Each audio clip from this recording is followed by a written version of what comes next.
Hello, friends, and welcome to Sleep Tight Stories, a short message for grown-ups.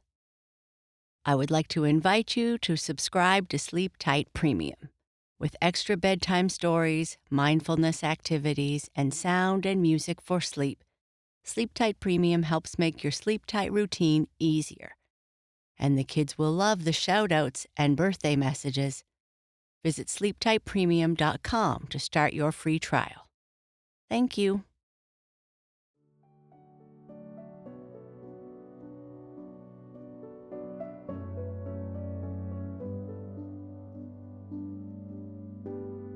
Today's story is about a very jealous, angry queen who wishes to be the most beautiful woman in her land.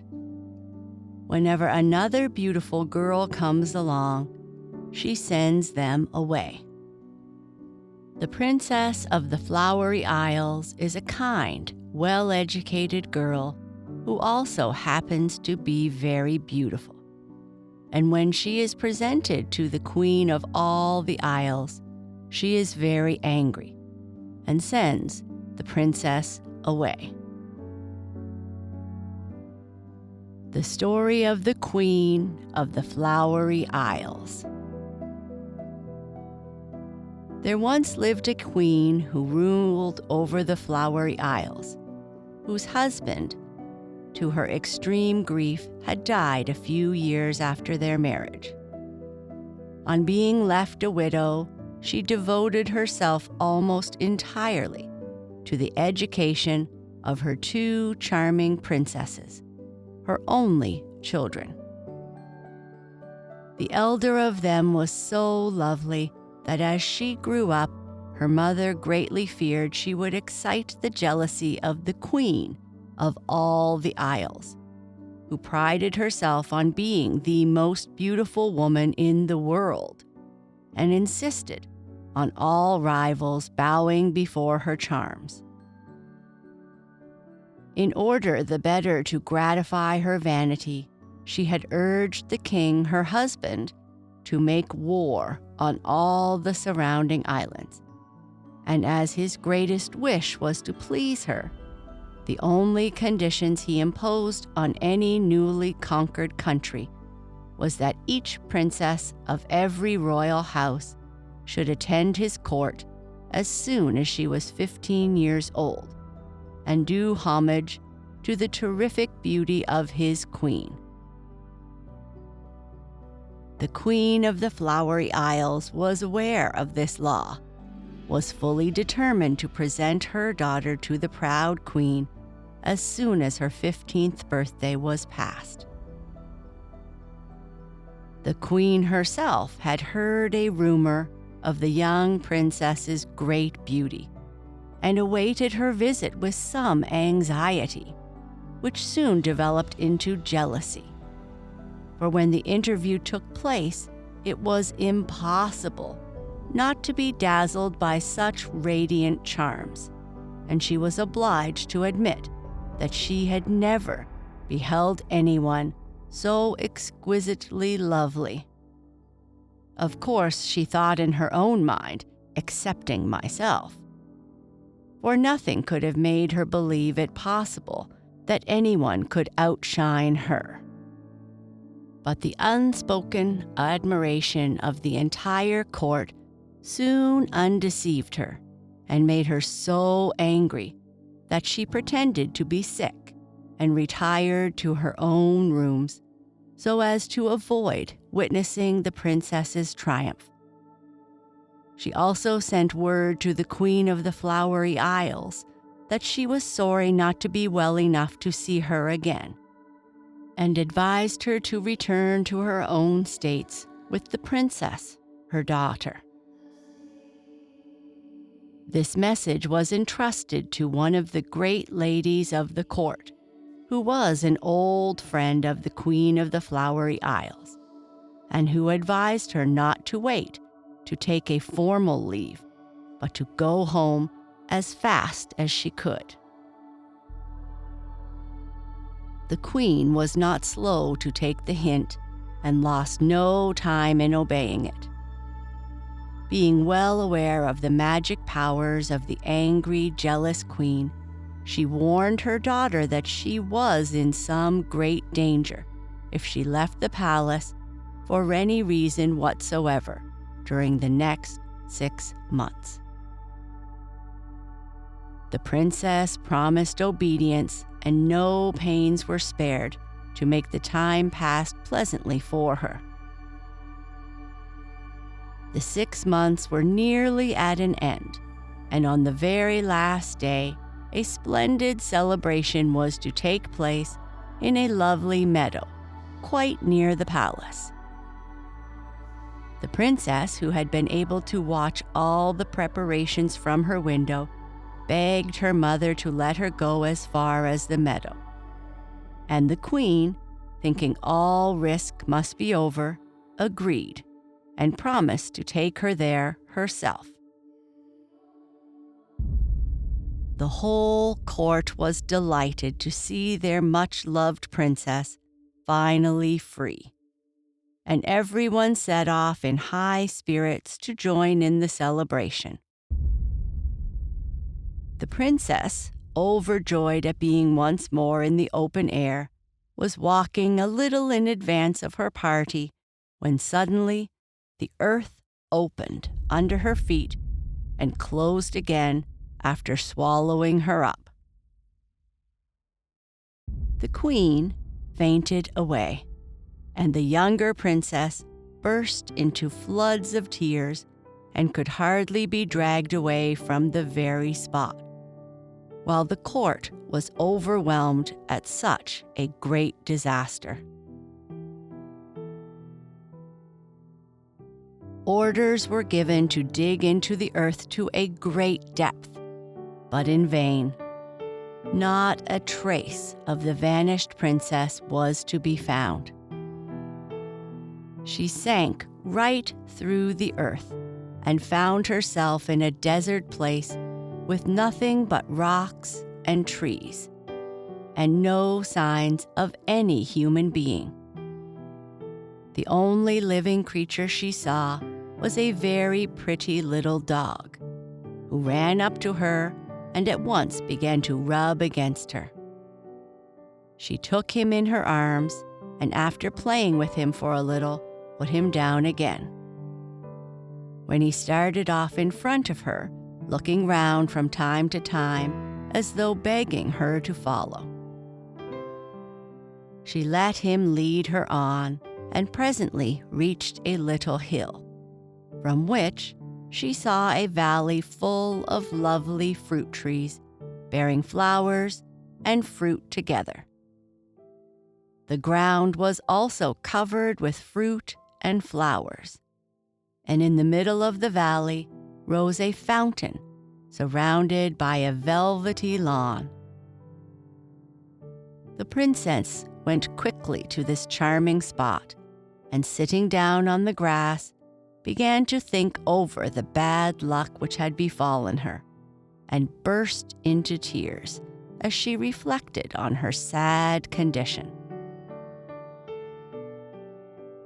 The fruit and clear, fresh water would, she knew, stop her from being hungry or thirsty. But how could she escape if any wild beast appeared and tried to chase her? At length, having thought over every possible bad thing which could happen, the princess tried to distract her mind by playing with the little dog. She spent the whole day near the fountain, but as night got closer, she wondered what she should do, when she noticed the little dog was pulling at her dress. She paid no attention to him at first, but as he continued to pull her dress and then run a few steps in one particular direction, she at last decided to follow him. He stopped before a rock with a large opening in the center, which he obviously wished her to enter. The princess did so and discovered a large and beautiful cave, lit up by the brilliancy of the stones with which it was lined, with a little couch covered with soft moss in one corner. She lay down on it, and the dog at once nestled at her feet. Tired out with all she had gone through, she soon fell asleep. The next morning she was awakened very early by the songs of many birds.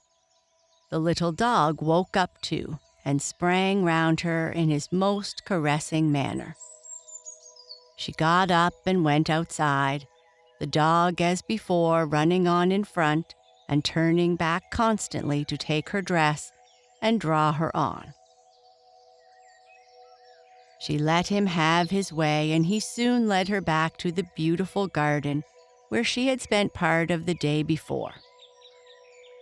Here, she ate some fruit, drank some water from the fountain, and felt as if she had made an excellent meal. She walked about amongst the flowers, played with her little dog, and at night returned to sleep in the cave. In this way, the princess passed several months, and as her first fears faded away, she gradually became more accepting of her fate. The little dog, too, was a great comfort, and her constant companion. One day she noticed that he seemed very sad, and did not even rub up against her as usual. Fearing he might be ill, she carried him to a spot where she had seen him eat some particular herbs, hoping they might do him good, but he would not touch them. He spent all the night too, sighing and groaning as if in great pain. At last the princess fell asleep, and when she woke, her first thought was for her little pet. But not finding him at her feet as usual, she ran out of the cave to look for him.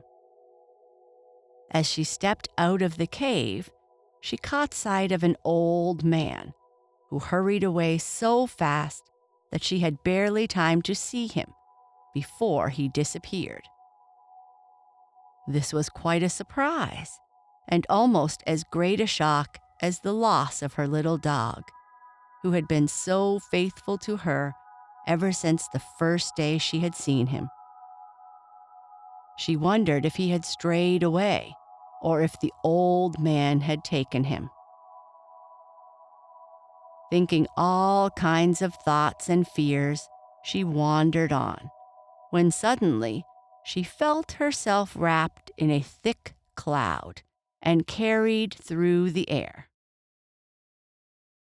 She made no resistance, and before very long found herself, to her great surprise, in an avenue leading to the palace in which she had been born. No sign of the cloud anywhere. As the princess approached the palace, she noticed that everyone was dressed in black, and she was filled with fear as to the cause of this sadness. She hastened on and was soon recognized and welcomed with shouts of joy. Her sister, hearing the cheers, ran out and embraced the wanderer with tears of happiness, telling her that the shock of her disappearance had been so terrible that their mother had only survived it a few days. Since then, the younger princess had worn the crown, which she now gave to her sister, to whom it rightly belonged. But the older sister wished to refuse it, and would only accept the crown on the condition that her sister would share in all the power. The first acts of the new queen were to do honor to the memory of her dear mother, and to shower every bit of generous affection on her sister. Then, being still very sad about the loss of her little dog, she had a careful search made for him in every country. And when nothing had been heard of him, she was so saddened that she offered half her kingdom to whoever should bring him back to her. Many gentlemen of the court, tempted by the thought of such a reward, set off in all directions in search of the dog. But all returned empty-handed to the queen, who in her sadness announced that since life was unbearable without her little dog, she would give her hand in marriage to the man who brought him back. The prospect of such a prize quickly turned the court into a desert, nearly every gentleman starting on the quest. While they were away, the queen was informed one day that a very ill-looking man wished to speak with her. She asked for him to be shown into a room where she was sitting with her sister. On entering her presence, he said that he was prepared to give the queen her little dog if she, on her side, was ready to keep her word. The princess was the first to speak.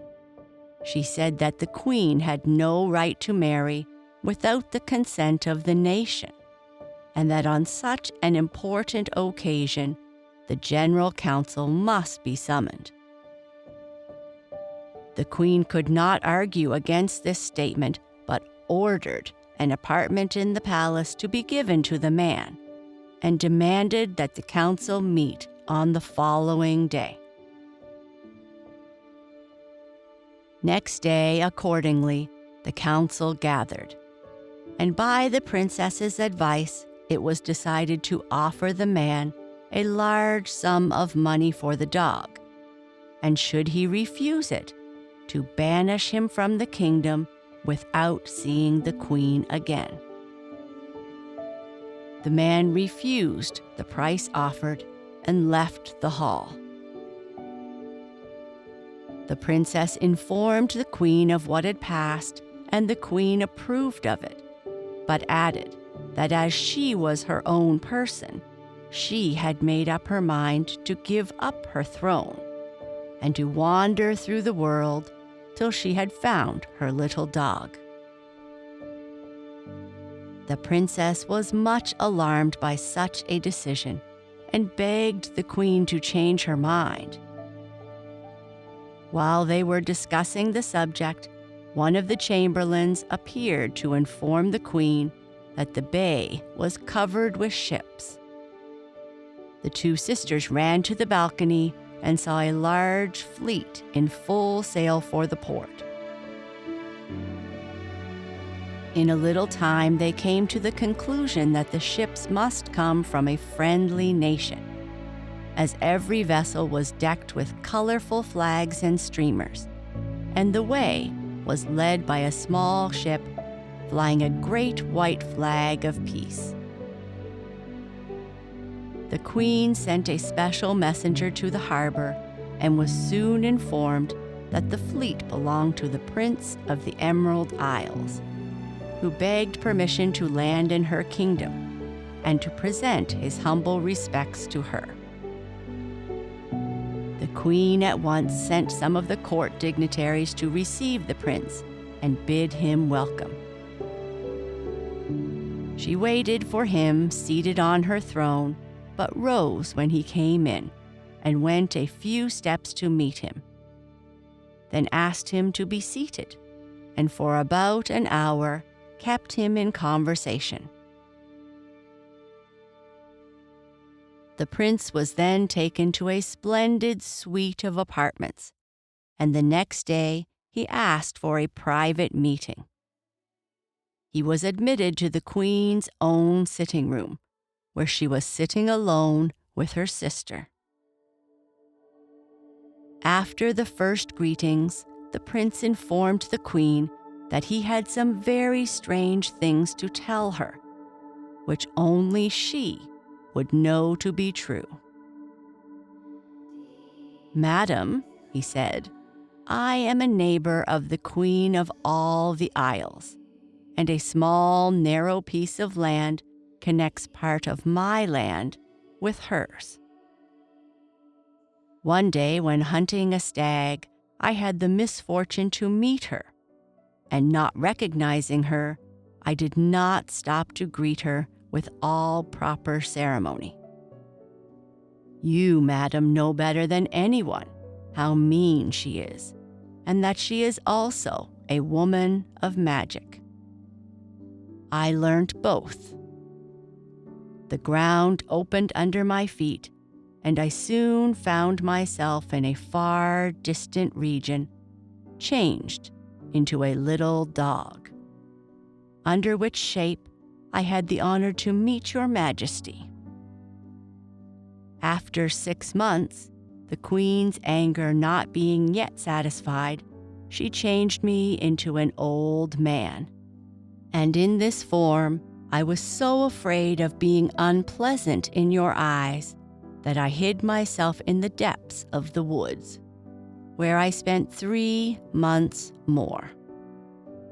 At the end of that time, I was so fortunate as to meet a kind fairy who delivered me from the proud queen's power and told me all your adventures and where to find you. I now come to offer you a heart which has been entirely yours, madam, since first we met in the desert. A few days later, a herald was sent through the kingdom to announce the joyful news of the marriage of the Queen of the Flowery Isles with the young prince. They lived happily for many years and ruled their people well. And as for the bad queen, whose vanity and jealousy had caused so much trouble, the fairies took all her power away for a punishment.